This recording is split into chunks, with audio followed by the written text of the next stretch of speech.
ปล่อยปลาไม่ไหนน่ะ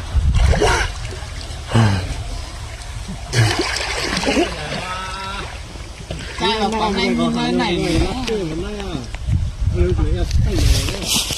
นั่นหรือว่ามัดตื้อนั่นมาแบบนี้ให้เจอปลาด้วยอะไรทุกข้าวให้ลูกปลาได้ก่อนนะไอ้สามมิลหนามไปถอดปลาเป็นหนามได้หรอปลาตัวหันตีมาถ้าปลาดีได้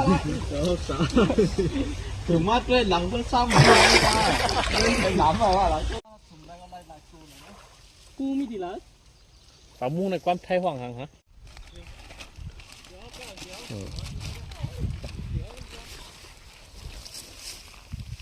จังวะ